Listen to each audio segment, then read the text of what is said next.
Hello, everybody, and welcome to Charlton Live, sponsored by PSF Steel Limited. My name is Louis Mendez. Hope you guys are all good on your Thursday evening for this week's big match preview, where we will be looking back at last night's defeat at the Valley against Ipswich Town and ahead to Saturday's crucial home game with Hull City. They're all crucial at the moment because we keep not doing our job and getting the points that we need, but crucial home game with Hull City. Charlton just need one more point just to get over the line. 6 points above Oxford with 2 games left to go. We know what we got to do. Can we do it? Joining me on tonight's show to look back at the Ipswich game and ahead to Hull. First up is Nathan Miller. How you doing, Nath? Yeah, not bad, mate. Not bad. Bit of a disappointing night last night, but we go again. Go again, lads and ladies and gents. Can we stop going again and can we just do it? can we not? Can we just do it now? We'll just do it. We'll go one more time, and if it don't work out, I'll say the same when we go into the last game of the season. We go again, and if that don't work, which go well on to next season. Here we go. We'll play Bromley. But no, honestly, all good, mate. Trying to keep the faith. It was difficult. It's difficult at points yesterday, which I'm sure we'll go into. But yeah, nice to see both of you. It's nice to see everyone in the chat lively. Yeah, definitely. And also, bottom of the screen there is Mark Newbury. How you doing, Mark? I'm okay, mate. It's still in our hands. If it wasn't in our hands, I'd be more worried. It's still in our hands, and we'll just deal with it as it goes.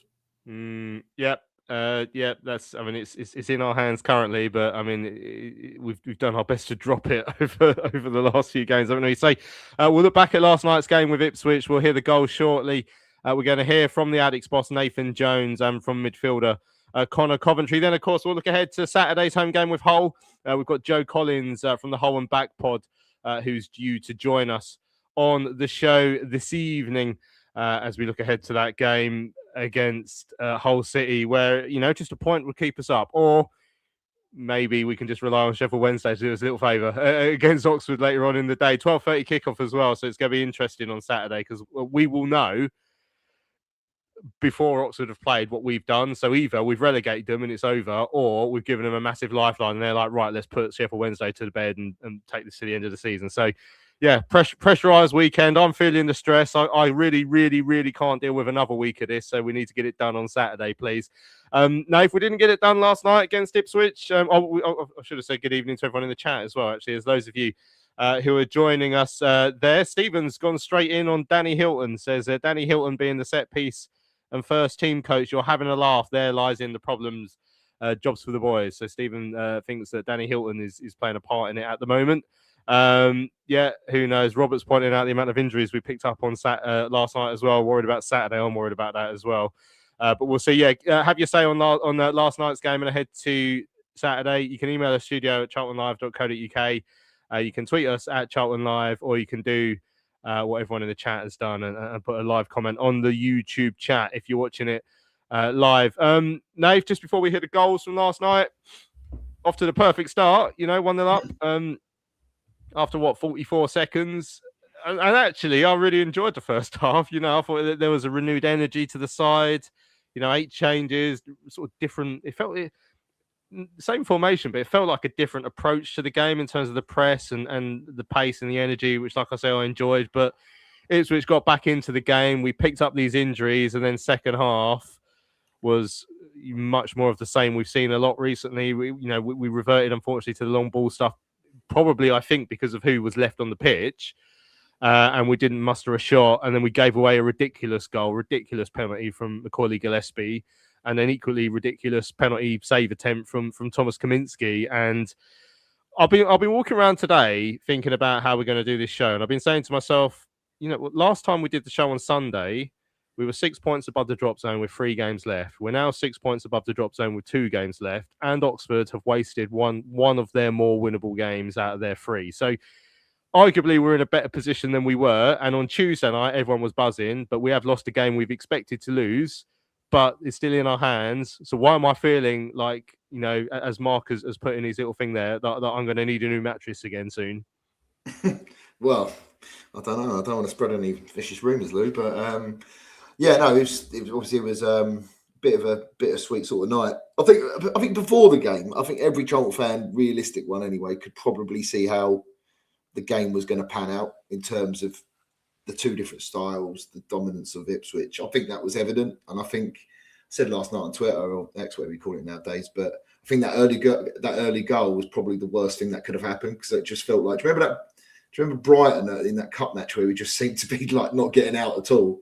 They had all the ball, and it was just, was it a case of, when they were going to score? But I agree with you. I think in terms of the first half, there's a lot of energy. I thought we were very aggressive, especially with Harry Clark missing. Jaden Philogene on that left side was a big concern with me, with Collins and Fevrier, and I thought they both done very, very well. Got us up the pitch. Collins was aggressive, won their duels. Fevrier, I know he's played at right wing back, but he's not an out and out. He started his career at Colchester and West Ham as a winger, so he's had to transition to that. And I thought we've done very well, considering I think it was his first. Was it his first start? I could be wrong. But yeah, and then obviously second half, give away sloppy goal, and obviously the first one, and then, as you say, with the players on the pitch, it just went a bit sort of hands to the pump, throw the kitchen sink and whatever else you can find, in the hope that something was going to fall for us, and it didn't. So yeah, disappointed we went 1-0 up, but I thought that sort of worked against us in a way. But as you say, we've got 2 games now. Agree with Mark as well. It's in our hands. I'd rather be in our position than Oxford's. The pressure is all on them. I know we've got pressure as well, but I think that's from our own mental state. But yeah, I think we're still in the driving seat, and I just think if we just try and just keep, those margins. I looked at it earlier. I know I'm going on a bit. I looked at, since March, there's been, I think, the last 8 games, 4 of which we've got 2 points from, and there's been 2 penalties we've given away, and we've got 2 goalkeeping howlers. It's just mad how this search for the 3 points or whatever has just been prolonging this long. It's absolutely insane, because before, in the early part of the season and whatnot, it was never there. So, but I don't know, I'm keeping the faith. I still think we're going to do it on Saturday. But I might be in the minority, but that's for. Well, we'll find out, won't we? The Only Freeman's put it nicely, says, arguably out of the 3, the Ipswich game was the least winnable, able to scrape a pointable of the 3. But it's the injuries and the mental damage that don't bode well. And it's the mental damage for me. I mean, I've been a wreck this morning. I don't know why, because as I said, we're in a better position than when we did the show on Sunday. It's a game fewer. I was 6 points ahead with 2 games left to go. You would be amazed if we found a way to throw it away from here, but we have been finding ways to throw stuff away ever since that Middlesbrough game a little while ago. We cannot get over the line, so I really want to do it on Saturday. Let's remind ourselves of what went wrong last night. Let's see the Charlton TV highlights of the game against Ipswich Brownie alongside Greg and Tell. Back inside, and Campbell can pick this off. Therese Campbell on the right-hand side of the penalty area. Will he try and get a shot away? He does. Saved away. Comes to Doherty, and he's finished. And Charlton had the lead in the opening minute. A mistake at the back. Therese Campbell pounced, took it into the area. His shot was saved away by Walton, and skipper Greg Doherty buries his chance, and Charlton had the dream start. Yeah, how to unpick a summarisation of a game in 43 seconds. Thank you, Ipswich. It was an awful crossfield ball. Credit to Tyrese Campbell for reading it, though. He set off early to make that interception. I thought he made the wrong decision shooting, and I have no idea why Walton has pushed that out into the centre of the goal. That's got to go down as an error. You've got to get that wide of the post. Once it comes out to Doherty, can you hit the target? Yes, he can. Charlton lead 1-0. To Taylor now, Philogene up against Sichenje, cuts inside, and we'll go on a run here. Philogene out to the right is Matosiwa. Now Furlong, shooting chance, goes for it. It's a brilliant strike beyond Kaminski, diving to his right, couldn't keep it out. Then Ipswich have their equaliser. Yep, and I think it goes for a pair of legs and nestles about 12 inches inside Kaminski's right-hand post. It's a fierce drive. He's used the surface. He's kept his knee above it, kept it low. And despite throwing a body or 2 in front of it, it's escaped any contact and sneaked into that bottom corner. And it was the ball forward. And Furlong's got behind Gillespie, who's brought him down. That's a penalty for Ipswich. That's daft. That is just daft. It's a ball down the line. Furlong got behind Macaulay Gillespie. It's a very obvious bit of contact. Just dragged his shoulder and then collided with Furlong's legs. To take Kaminski Look to be the hero here for Charlton. As Philogene lines up at the edge of the penalty area, steps forward slowly. Little stutter, and just underneath Kaminsky, who dived to his right, but couldn't keep it out. He went the right way, he went under the keeper. That shouldn't go in. And Ipswich have the advantage here. I mean, that's a mess all round, isn't it? From the manner in which we defended the space. If you're going to pop into that space, you've got to be at least transferring your weight quicker than that. If you're not going to transfer your weight quicker, read the line of the run and block off the run physically before he gets beyond you. And then you guess the right way as a goalkeeper, and I'm not sure how that goes under him, but it has, and Ipswich take the lead. Yeah, he had to keep that one out, didn't he? The spot kick from Philogene that won the game for Ipswich Town. Like a really bizarre challenge as well from McCoy Gillespie. Just seemed to lose concentration or whatever it was. I don't know, but he's given away a silly penalty there, and Kaminsky's been unable to keep it out. Yeah, and then I mean the second half wasn't a pretty watch, Mark. You know, I mean we'll get into the meat and drink of it shortly, but the injuries killed us last night, having actually started quite well, but then obviously we revert to type and literally didn't muster a shot in that second half, and that was, you know, against an Ipswich side who defended well. You give them their dues, but that was quite a tough watch in that second period, and you just feel the game eking away, and just ramps up that nervousness again as well. It's going to be the end of me, this nervousness between now and the end of the season. It's horrible. Yeah, it wasn't good. I mean, especially with Bell going off so early, and obviously Chambers has come in and, you know, taken that side. But then Macca's... Anyway, I've watched Ipswich a few times recently, and they've had the most penalties this season. And sometimes it's like their players have got wheels instead of studs on their boots. They do go down at the slightest. I mean, it was a penalty. He's gone past him, Mac has grabbed him, and he's done a triple Salco and hit the floor. Referee was never going to sort of give it. I'm not sure about that. And I don't get it, though, because surely Jones, you know, and his coaching team would have watched Ipswich a few times and seen what they like to do, which is fall over. I mean, I sneezed earlier and an Ipswich player fell down near me, and it was ridiculous. And it's tell them, do not do anything stupid. Just jockey him out. And why he's grabbed for him is he's taken a decision. I don't know. It was just crazy. But they did a bit of a job on us last night. They knew where to hurt us. They knew the players who they could get to. Ipswich's first goal is like Jones had been caught up the pitch having a bit of a sort of like spat with one of their players. And so we had moved across as a team to the right because there was now a Jones-shaped hole. Jones was sprinting back. So when the ball got played across, there was now a flipping big gap. Doc, in my mind, I don't understand why he's decided to just throw himself to the floor on the shot. When the ball's gone straight to Furlong, he should have been charging at him. You know, okay, Furlong could have still had the shot, could have still gone in, but then you've got the chance of it being a distraction or something. But then the foul on TC, and I agree with Nathan, it was a foul, nothing given. And I don't know whether the referee had sort of like main character syndrome. He thought, well, I'm a Premiership referee, everyone can watch me. But there was a lot going on where you're thinking, well, he's got to get the card now. He's got to get, you're just having another word with him, are you? And then when Charlie Kelman fairly uses his size, it's, oh no, that's a foul. And you're just like, there's so many little frustrating things about last night. I mean, like I say, the perfect start. And I disagree that, you know, we scored too early, because I'm thinking, great, once you've scored early, the crowd are up, you could hear the noise. But we just seem to let them back into it. And they have got some dangerous players. But Ipswich over the last couple of games haven't really impressed me like they have at certain other times in the season. So I think they were there last night for a taking. I think we had some good bits. I think Sechenje did well. I thought Fev did well. Doc, apart from not charging it down, you know, did virtually everything else right.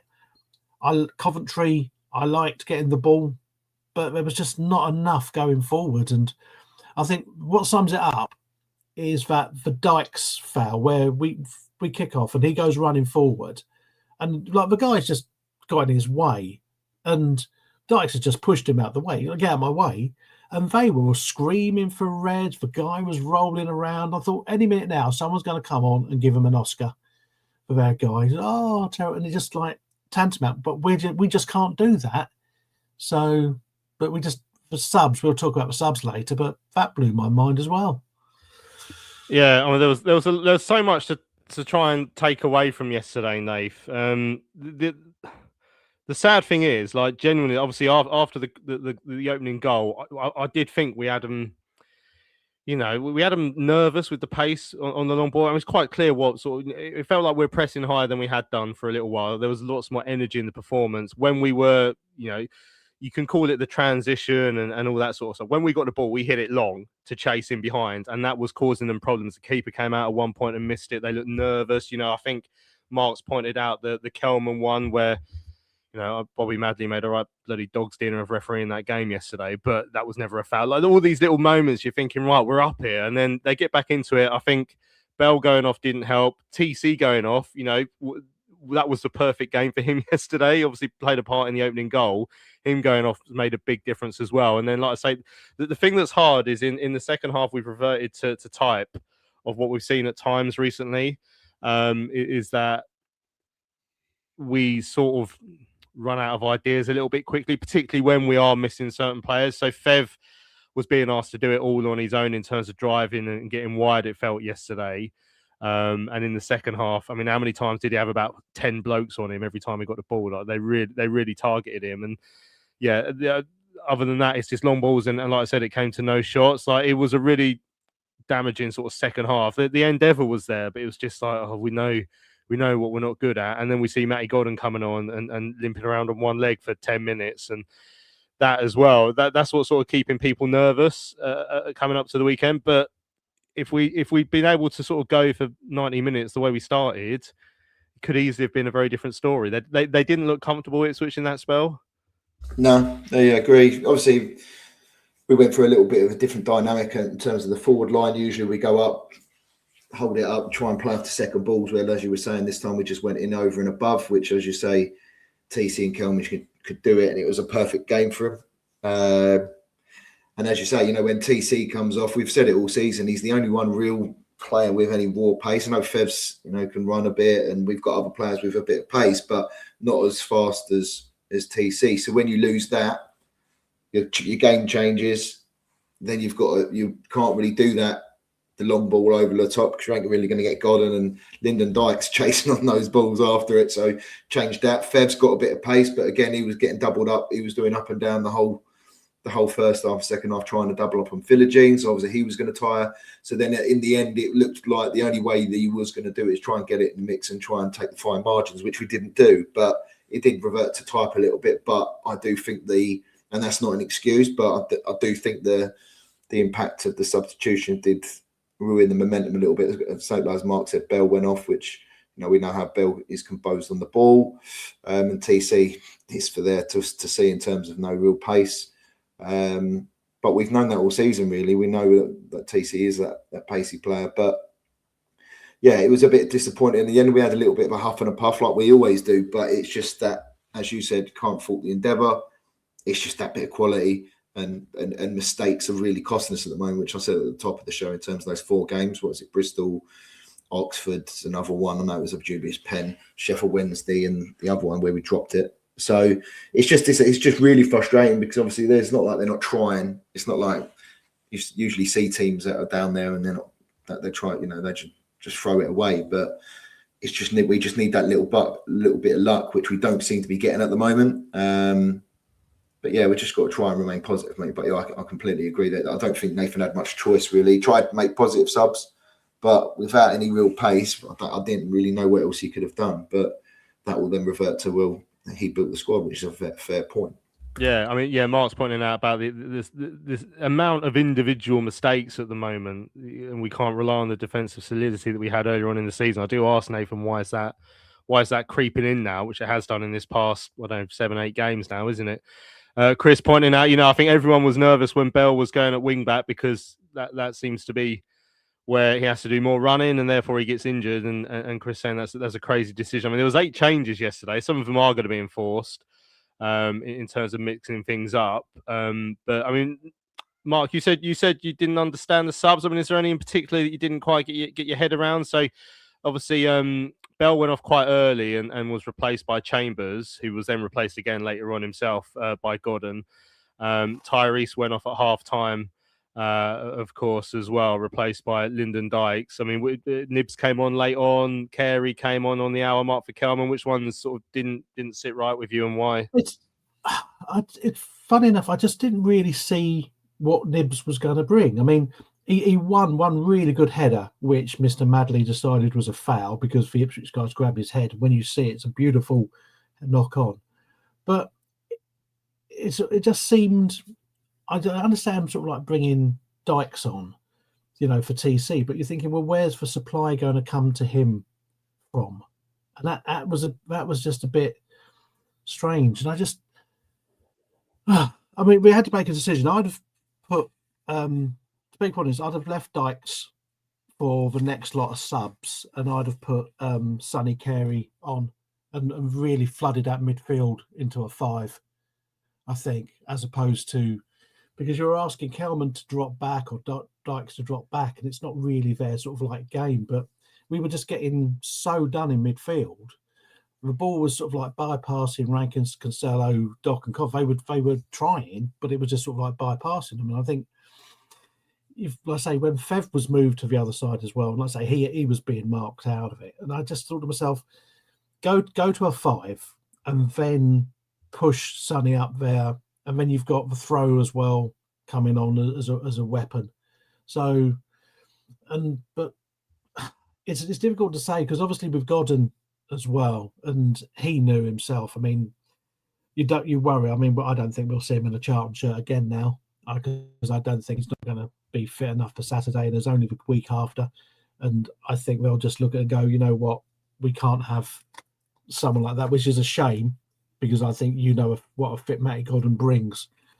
But it's a situation for him as well. And I think Ipswich knew they could wind up and get into Lloyd Jones, and he'd lost his sort of like concentration.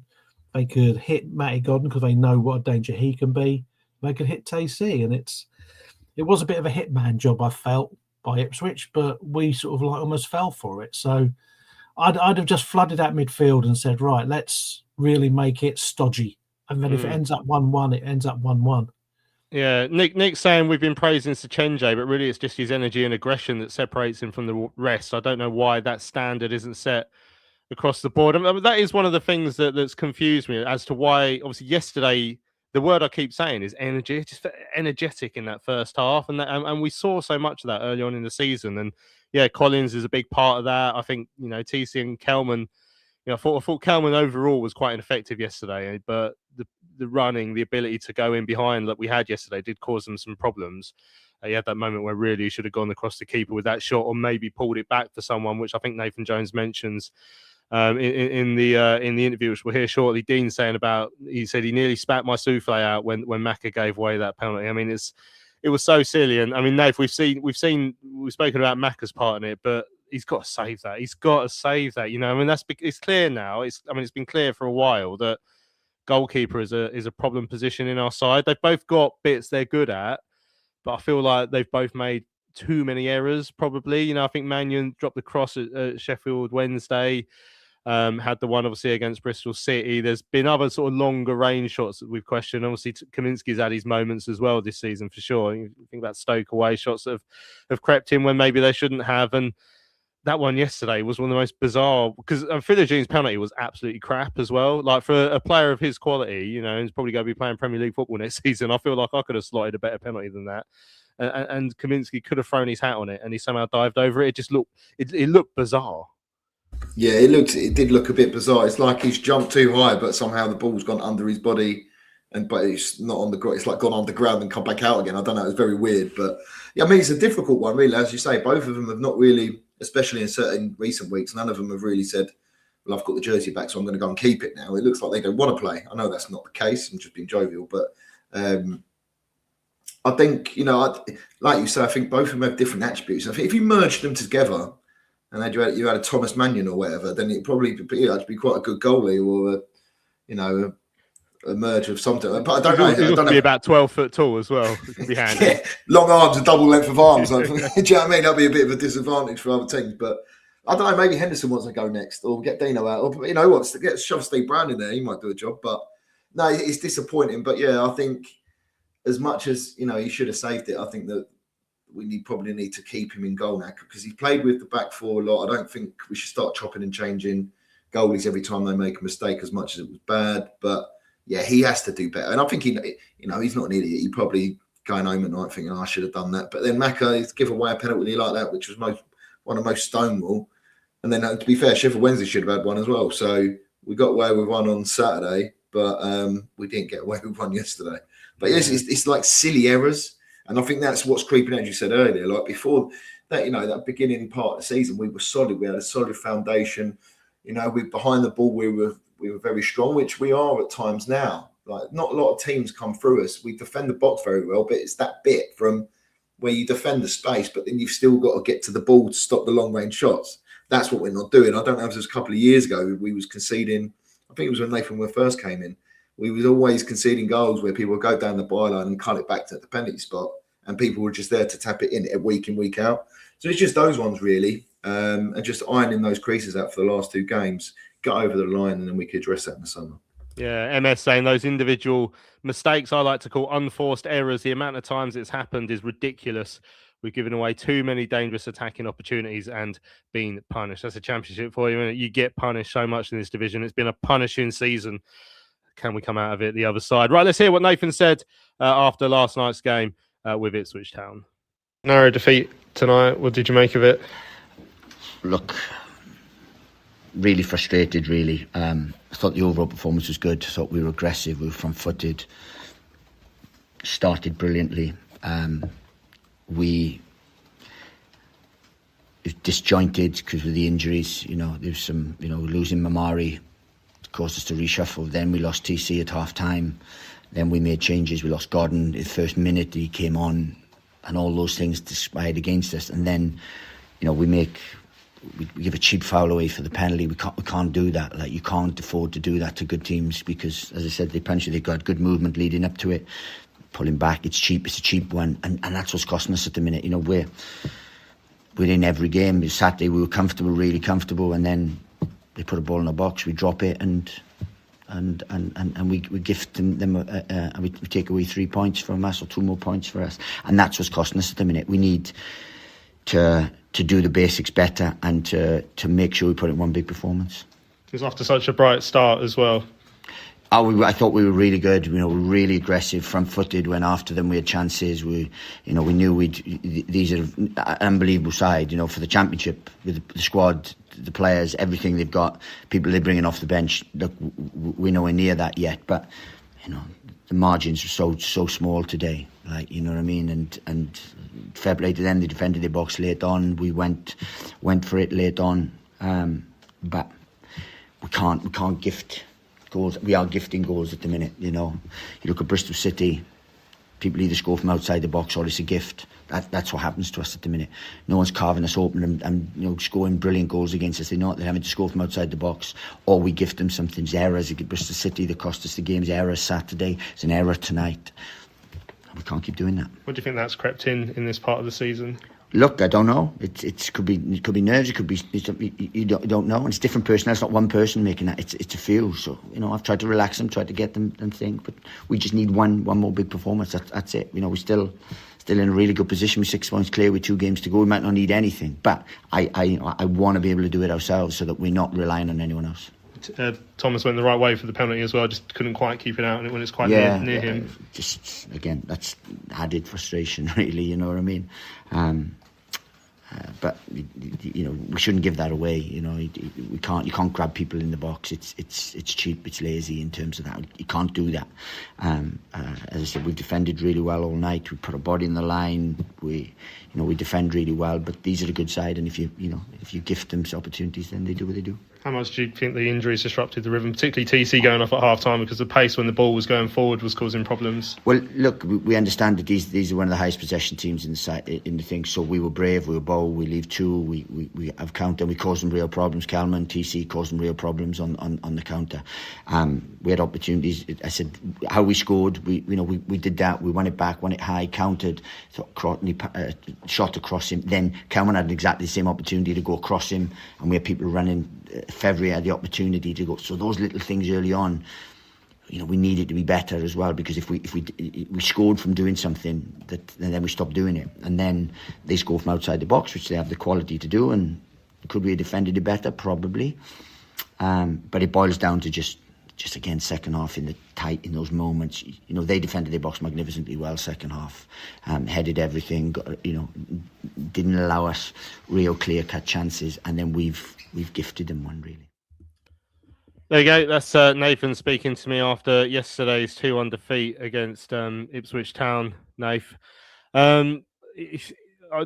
Richard's mentioned it before on when I was speaking to him. Like sometimes Nathan just decides in his post-match interview there's a message he wants to get across, and it is one more result, one more big push. And I'm guessing that's going to be the same message he's sort of given to the club, to the players. I think the club have tweeted a video this evening, sort of similar. Nathan's message to the fans is, "Come on, let's all get together for one more big push." I mean, we've got ourselves in this situation.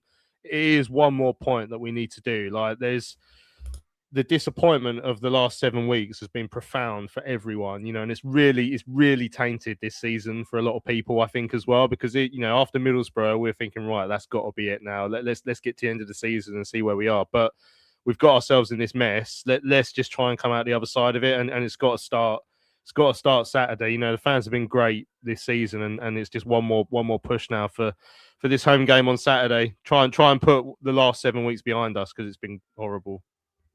Yeah, exactly. I mean, we can do two things. We can try and take it out of our minds and think about what it's been like in the last 7 weeks and go into that game with that sort of headspace, or we can try and just sort of go, what's done is done. We can't change what happened yesterday, but we can change what happens tomorrow, right? So it's in our hands. It's a game of football, 11 blokes versus 11 blokes, including the subs, I guess. That's been one big done, Nick. But anything can happen, mate. And I just think, you know what, like, it's an achievement itself if we do go down from this point. Try and put a bit of banter on it, But no, I think we'll be fine. And I think Nathan's probably been saying one more big result probably since the last 5-6 games, probably since Bristol City. So it's probably just the same sort of team talk he's been doing every week. So maybe the thing he's released out earlier on the channel on Twitter, it's just a little bit of motivation for the fans. I have no qualms of it.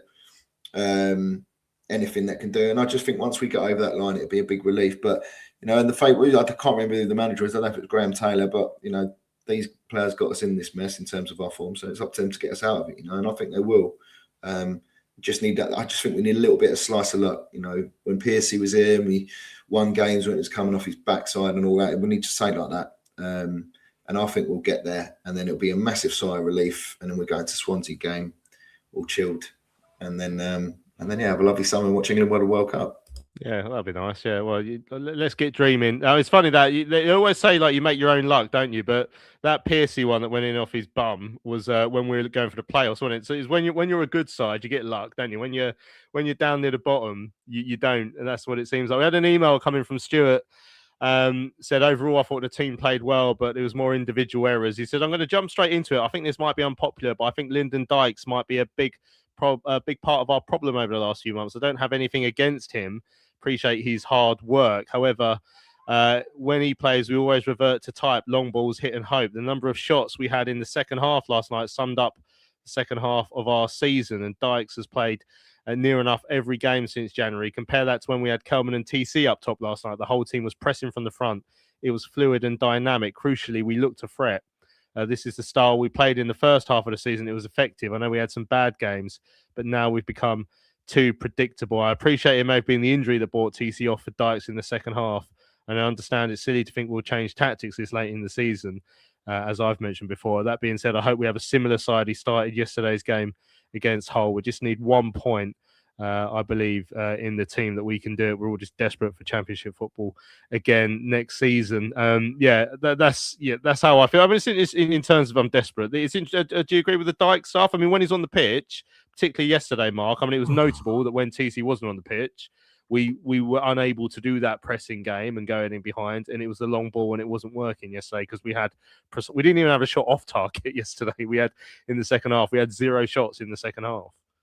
Yeah, Dyke's one is a bit of a weird one because when he sort of like went out of the team, when he sort of like came back in, it didn't seem to be the same kind of intensity to him. I mean, you know what you get with him. He is a target man. He can flick on, but you know he's got a good shot on him as well. It's we've been saying all season. It's just finding the right combination up front, and I think the problem yesterday with Kelman there is that he just drifts out too far, and I would have liked to see him put it. Not going up the middle all the time, and put it over onto the fullbacks and have him out there, and then saying to the midfield, right, you get into the middle because you know Kelman's got some skills on him as well. Dykes, again, it's another one. We go down and he's not staying anyway. Do we keep him if we stay up? Does he want to stay? I don't know. A couple of weeks ago, I'd have said yes. Now I'm probably 50-50 on it. And if it's going to limit the way we play, if we're going to be limiting having that sort of like, I don't want to call him a big guy, but, you know, he's a target up front and then trying to work off that because we know that, you know, flick-ons, everyone said about, you know, Charlton try and work on the second balls and stuff. You know, any kind of ball would have been good to work on yesterday. So with Dykes, I think we're now seeing the Dykes, which a lot of the fans from other clubs were said when he first came to us, we were like, you know, we're looking forward to it. And we're like, don't get your hopes up too high. And I think that's what we're seeing now. He's given us a lot, but I agree. Over the last few weeks, there's been too many spells in games where it feels like we're trying to use him too much. And I mean, Chris is quite correctly pointing out something that we've been saying all season. I know Tyrese is unpopular with some fans, but how many goals have we scored when he's not been on the pitch? I mean, we are a different side when we don't have someone like Tyrese in the side. And unfortunately for everyone who hates Tyrese, someone like Tyrese is Tyrese because we ain't got anyone else anywhere near like him. And we saw in the first half yesterday, if we want to stretch teams, and it was balls in behind a little bit, but it was pace and it was, you know, exposing the vulnerability of Ipswich Town yesterday. When he's not on the pitch, we miss him. He has to be a better footballer next season. We all know that. We've all spoken about that a million times this season. But when he's not on the pitch, we miss him. And we saw that so keenly in the second half yesterday. Right, let's hear what Conor Coventry had to say after yesterday's game. After that, we will focus on Saturday's game with Hull.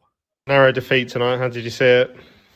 Yeah, tight game, tough game. Obviously, one of the best teams in the league.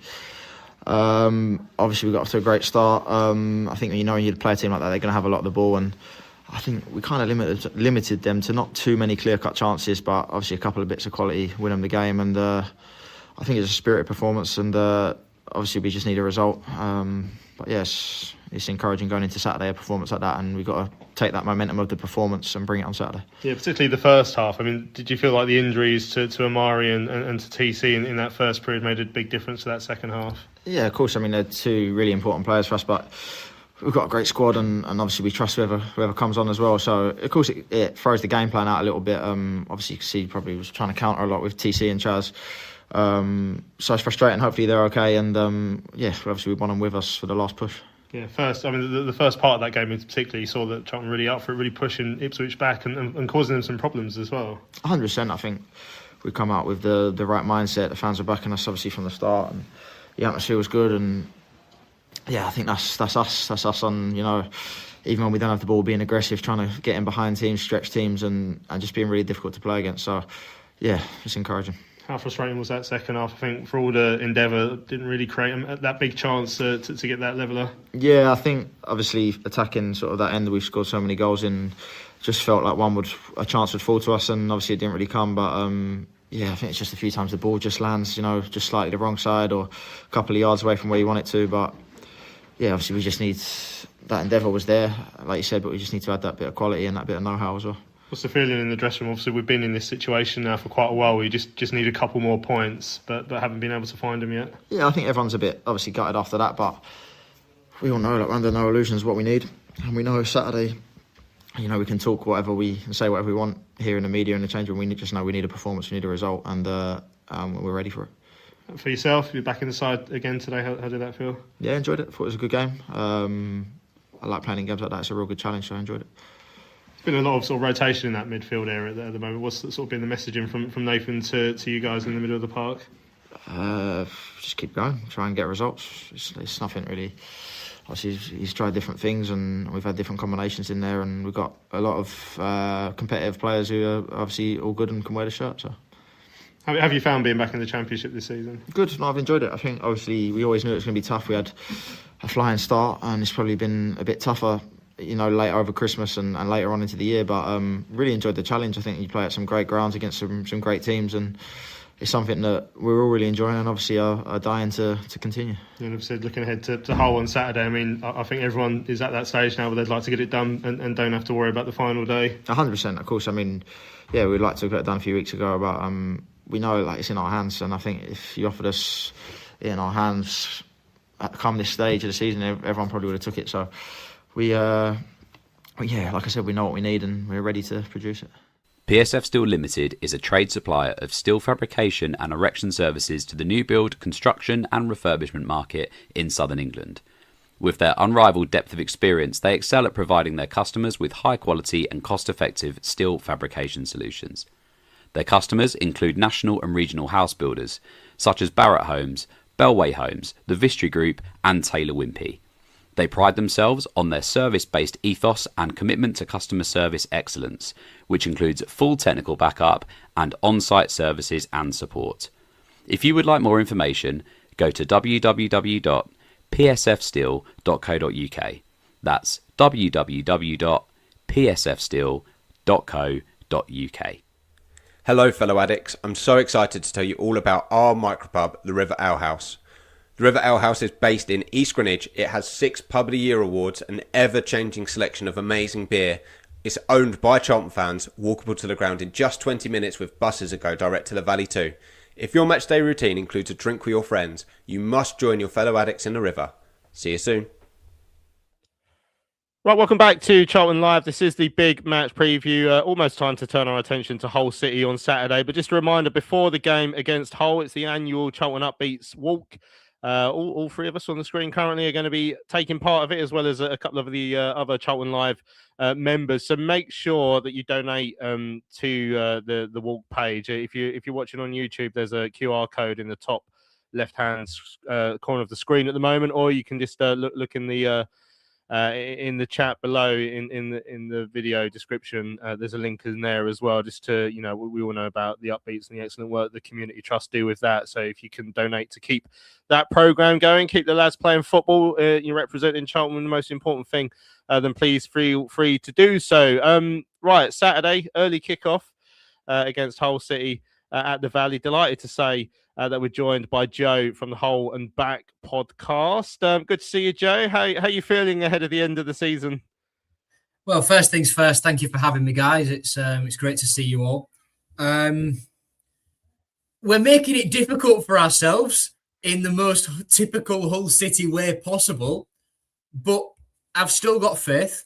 And on a personal note, I'm looking forward to going down to Greenwich, going down to the Valley. It's a new ground for me. Kipping overnight in a hotel, so yeah, I'm looking forward to it.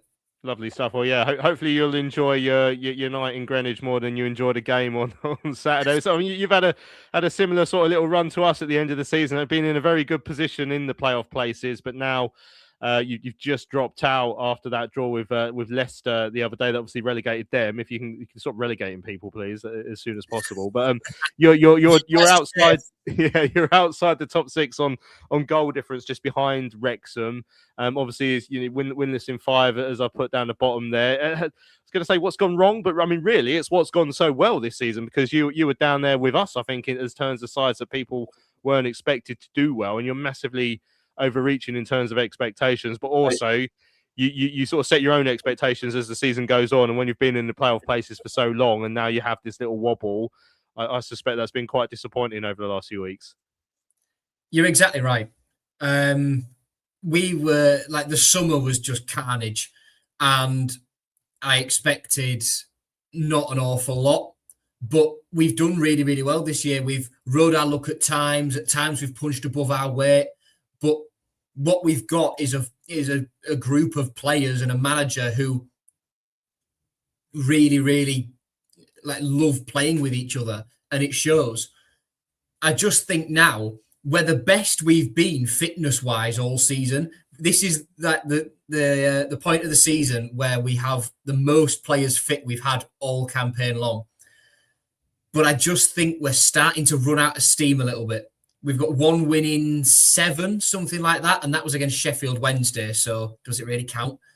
And even then, we went 1-0 down. So we're in a position now where we need to find a win from somewhere. After the international break, Sergei Yakirovich said publicly, "I think 2 more wins will do playoffs for us." Since he said that, we haven't won a game. So it's sort of out of our hands now. The beauty of it is goal difference and Wrexham's fixtures. So we've still got a very good chance, and I do think we still end up in the playoffs. And it will still, regardless of like what happens in these next 2 games, have been an unbelievable season, completely opposite to where we expected to be. But yeah, we've got to find wins from somewhere, and that's got to start on Saturday. Hello, mate. Yeah, well, it does. I mean, in terms of a given of beating Sheffield Wednesday, we didn't manage it. So yeah, we'd like another 2 points if possible, and then we wouldn't be feeling so down. But yeah, no, it's been, I was going to ask obviously about the drop off in form, but I was going to ask what your sort of the expectations were at the beginning of the season, considering you've got some good players in Cole Joseph, Gelhardt, Giles, and all that sort of stuff, and obviously Dylan Phillips, obviously ex Charlton. What a boy! Oh, we all know about Dills, but I mean, what was you actually expecting to be around the playoffs? Or were you guys literally like us going to hope we step on the last day of the season? No chance.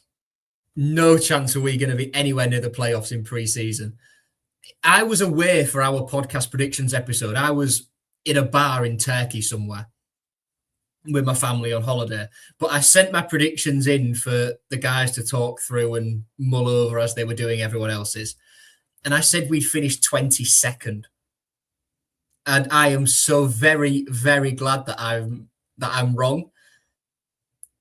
This, can I just preface, was before we signed McBurney, Gelhardt, anyone else who came in towards the end of the window, but more crucially, McBurney and Gelhardt, our 2 top scorers. And, you know, we were still waiting to see how Mo Balumi and Liam Miller came back from their ACL injuries. But yeah, we did not expect to be where we are. And to have been in the playoffs for this long, like we've been in there 4 months, to miss out in the last 3 games would be so, so cruel. But it's football sometimes. And sometimes, although we've ridden our luck this year, sometimes you've got to make your own luck. We've got to be better in both boxes. That's what's been letting us down. We concede set pieces far too easily at the moment. We're not clinical enough in front of goal, not as clinical as we were at the start of the season. And we're just doing a lot of stupid things. And we've got to rectify that, and we've got to find something from somewhere to get back in those playoff places. Hey, Joe, I'm just looking. I've got your stats in front of me. You've scored 67 goals, but you've conceded 63. You're the highest in the top half. You've conceded the most goals. Is it just the way the style you're playing, or you just like, is it mistakes, or you just like your manager said, like, let's just score more than the other team? So when you'll win 4-2 and then you'll lose 3-0, and it makes it exciting for you guys, or is there a more sort of like, is there an easier pattern to it to say, look, he just likes to attack? Well, if you ask the chairman, he would say, yeah, we're going to outscore everybody in the league. We're going to score, if they score 6, we'll score 7. Because that's the sort of excitable way that Adjin Ilagela goes about watching football. If you ask Sergei Yakirovich, when we lost 4-0, when we were 4-0 down to Middlesbrough at half-time at home in December, that became a watershed moment because we were leaking goals far too easily at that point in time. Then after that, we went on a run where we kept a lot more clean sheets. We were a lot tighter at the back. And we were still combining that with going forward and scoring goals. We had a couple of blips like Bristol City, that was a 3-2. Millwall was a 3-1. But broadly, it massively improved. And I'm not really sure where it's gone wrong. At home, typically, we will concede a set piece in the first half. When we're on the podcast doing our pre-match predictions, me and the To Hull and Back podcast guys, I always say, right, so I think we'll have a good go at this, but let's put in the set piece in the first half at home tax and say 3-1 or something like that. And that defensive solidity that we built up from Middlesbrough until recently, it's fallen away because it comes back to what I was saying in response to Nathan's question. We're just not good enough in both boxes at the moment. Charlie Hughes, who's our best centre-half, he's got a hell of a future in football ahead of him. He's managing a double hernia at the moment. So it's an issue for him that managing that, and that means we can't play him and he won't start and stuff like that. John Egan is the safest pair of hands in the Championship. I have absolutely no trouble with John Egan at all. What a player. So composed, so sort of well-seasoned. Shemi Ajayi has his moments. He is, on his day, a good Championship centre-back. But for me, he's far too mistake-prone and far too injury-prone to be a reliable first-choice centre-half at this level. And since Paddy McNair's come in January, he's really, really impressed me. So if I was in Sergei Yakirovic's shoes and I'm still trying to manage Charlie Hughes, I'd be putting Paddy McNair alongside John Egan as my two centre-halves at the Valley on Saturday. Well, let's hope whoever Sergei puts in there, they are feeling very mistake-prone this weekend. But thanks for your time, Joe. We've enjoyed. Hopefully, well, from our point of view, hopefully we'll be in the Championship next season, so we might see you next season. Will from be. your point of view, obviously. You will be. 100%. Obviously, hope you won't be. But yeah, no, cheers for your time, and best of luck for the final game of the season. I hope you lose very heavily over the weekend. Thank you, guys. Cheers. There we go. That's Joe from the Hull and Back pod. Great to have him on the show this evening. No Nathan Jones preview, obviously, because we only spoke to him last night, so he didn't do a press day today, Nath. We don't know yet the injury situation with the three who picked up problems last night. I'm going to make an educated guess here that Amari Bell is going to be nowhere to be seen, because I mean you don't shrug off a hamstring in 48 hours. TC, it's hard to tell exactly what it was. He tried to play on, which makes you think maybe, hopefully he'll be okay, but you never know. Godden, he only has one leg at the moment, so I'll be very surprised if he's involved. Obviously, Clark will be coming back into the side where he'll be available. Leeburn was left out because of rotation and not an injury. Ramsey, obviously, they're sort of managing this injury he's had, so we don't know where he's going to be. We got to strap up 11 lads and stick them out there, Nath. How do we approach it Saturday? The energy that I loved in the first half, if TC's not about, I don't think we have it. So is it put 11 men behind the ball and pray that we nick a 0-0 and just like put us out of our misery? I don't, like I said it the other day at Sheffield Wednesday, I don't know how you approach this game. Whatever we did turned out to be wrong. So how do we approach a whole game where they've got something to play for and they're clearly a decent team who maybe have had a little wobble recently? Yeah, I think it's pretty obvious which way we're going to go. I don't know if we'll sit behind the ball. I think it will be. I think we'll play it safe. We'll try and be. Define safe, because safe would imply that we wouldn't lose all these games that we just had. I mean, what I mean is safe. I don't think. I could be wrong. I wouldn't say he would throw caution to the wind and start. It'd be Fuller, for example. I don't think that'll be. I mean, I'd love it to be on the bench. I think that's the only sort of maverick sort of character we've got. But I can't see him starting Charlie and Ibby, for example. I think we'll probably go with a Linden, and probably wouldn't surprise me if we had Linden and Miles or something. I don't know. As Joe was saying, we scored from a set play, all bar Berry's chest on the way up there, but they are quite prone at centre set plays.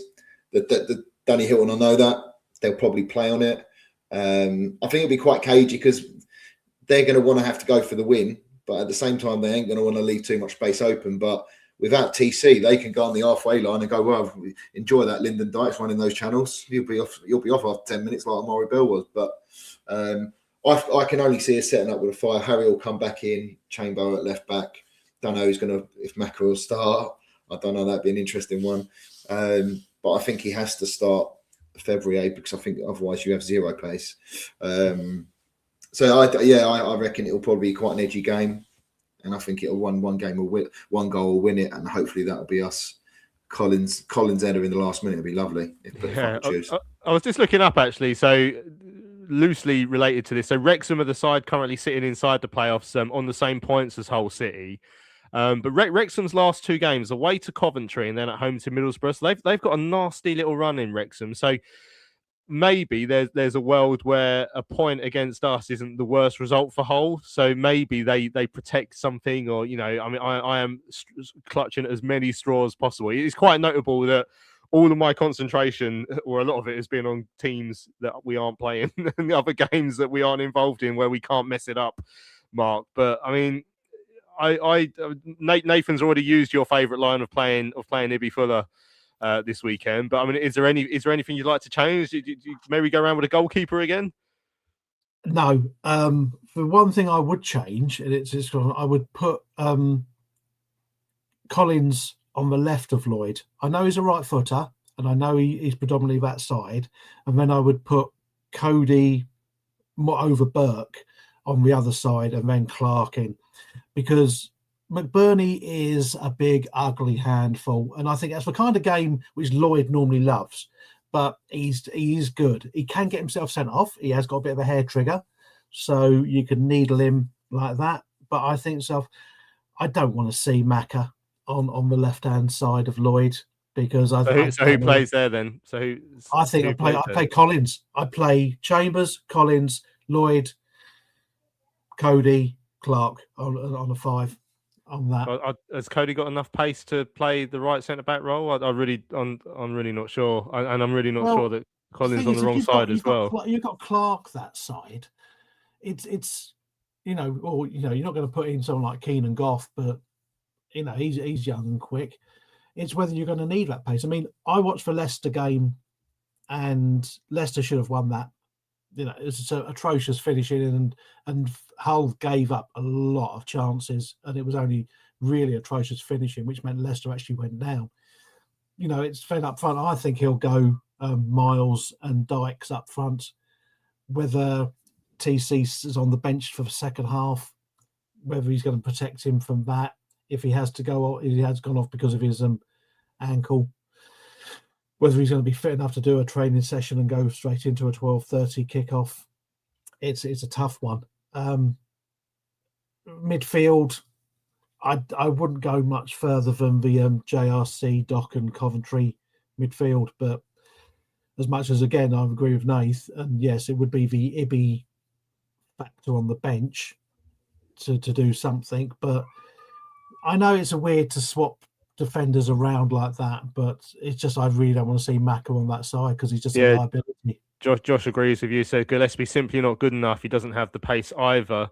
I would rather play 4 at the back and completely change our system than have Gillespie start. Nick saying, maybe Ramsey's fit and slots in on the left. He has played in the left centre back role a couple of times this season, if I remember rightly.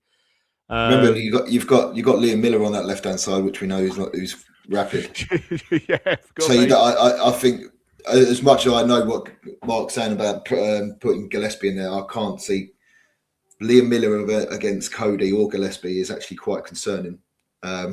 Think about it now. Currently, we're going with playing no one there. Just hoping for the best.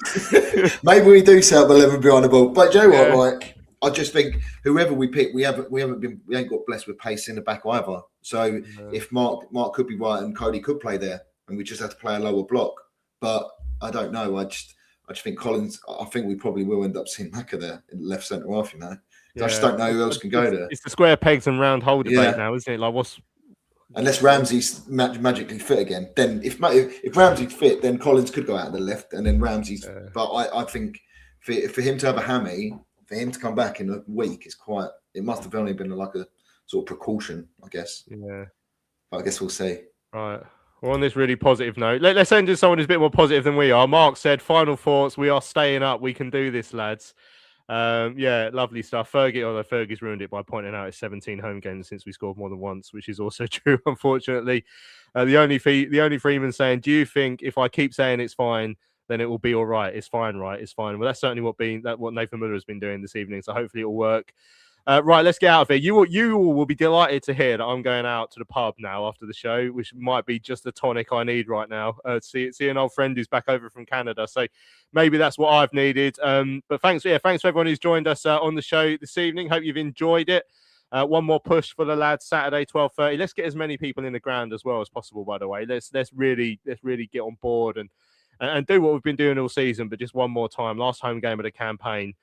Let's try and get the point that we need to ensure we get to endure another 46 games of this next season in the Championship. Right, don't forget to check out our merch store, charltonlive.etsy.com, if you want a Charlton Live mug. Subscribe to our YouTube channel so you never miss another show. And also subscribe wherever you hear the podcast as well if you're catching up after the event. Make sure you do that as well so you never miss another show as well. Right, massive thanks to Nathan, Mark. A pleasure as always. Cheers all. Be safe, be lucky.